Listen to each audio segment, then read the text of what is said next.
welcome back to Her Homeostasis. And I decided I'm gonna make a video before the inspiration leaves me. Um, so I have been reflecting on my whole website, my YouTube channel, and then also the recent podcast that I was on with Melissa Slemp, Type 1 and Midlife and Beyond. And I was like reflecting and I came up with this inspiration. And so, but quickly, I want to say disclaimer, I'm not a medical professional. I'm not qualified to give medical advice. Please don't take anything I say as medical advice, and please always talk to your medical team before making any medical or lifestyle changes. Also, I'm not a professional researcher. I just like to read the research and write about it. I do have a publication in a medical journal, but that was a long time ago. It was just a literature review, but it was on this topic. But that I'm just like into this science. I'm a medical copywriter or a pharmaceutical copywriter, and so I just wanted to. I'll just dive in now. So I just want to make it clear that I don't want to put. I'm not trying to make this message about dividing people. This has nothing to do with the podcast. This is just I was reflecting overall what the point is I want to get across of like my website and YouTube channel. But I really don't want to divide anyone. So I hope that like my message about women's health isn't taken as like women are suffering more than men. In general, I'm not saying women are suffering more than men. I'm not saying that, and I really don't want that to be the message. My message is that there is this one specific issue that is a women's health issue. But you know what? I'm sure that for every woman's health issue, there's a men's health issue that, would also interact with type 1 diabetes, or just in general, for every issue that only affects women, there's another issue that only affects men. And I hope that no one ever thinks that I'm saying that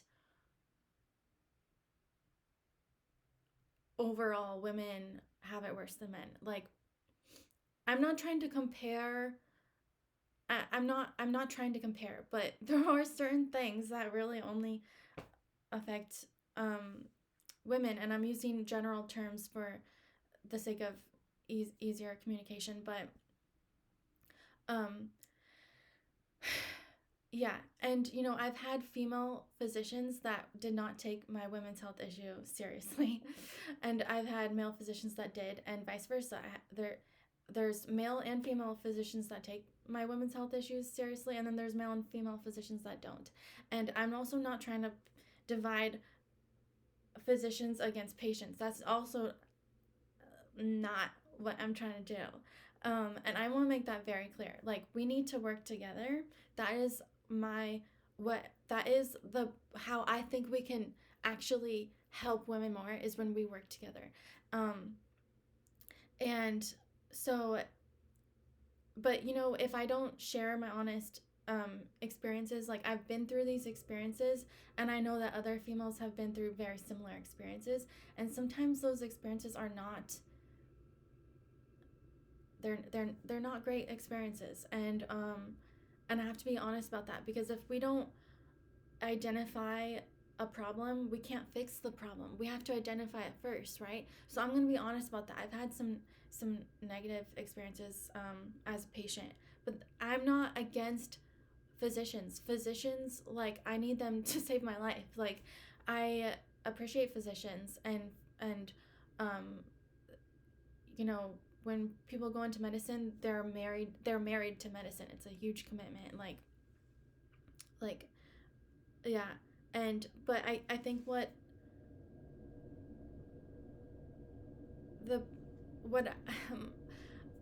like I said, I think we need to all work together to make progress in women's health. And I think that women's health is viewed as too complicated. I think that not by everyone, but I think that there is a stereotype. Not everyone believes in the stereotype, but there is a stereotype that women are too complicated to study, too complicated to research, and whenever we don't, not whenever, but like sometimes when we don't know something, we say we want to ignore it. But I don't think that that is a good mentality. I don't think we should ignore it if we don't know something.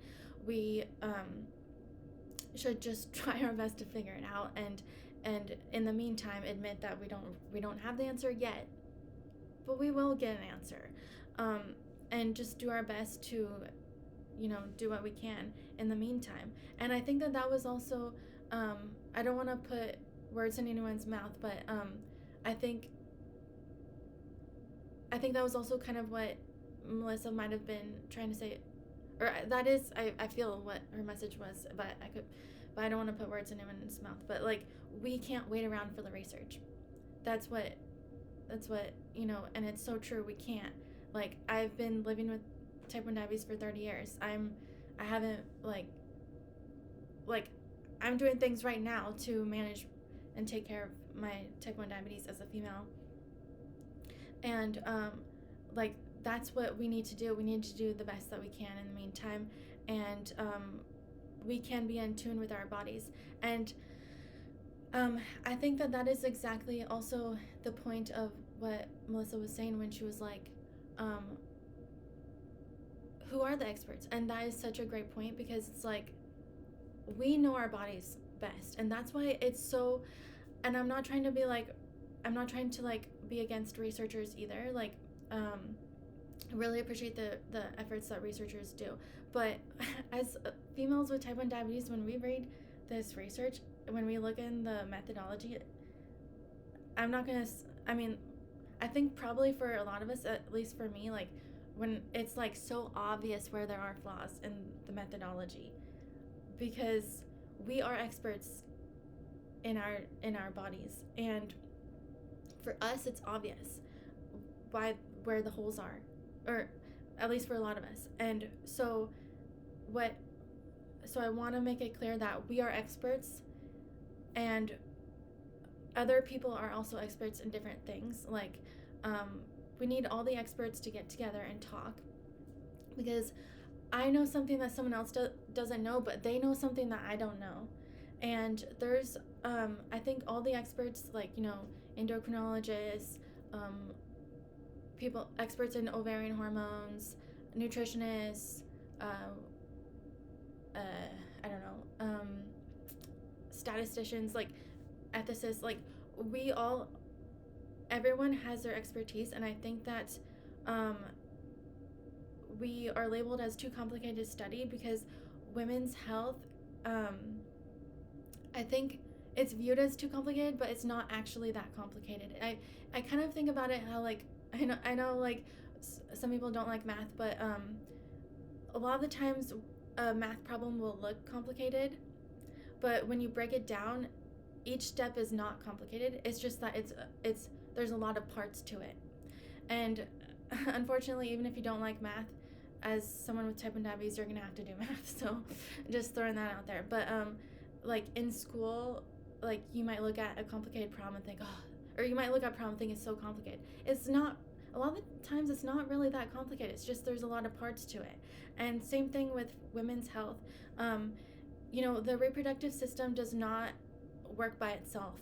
It's not like working in a secluded environment in a box all by itself.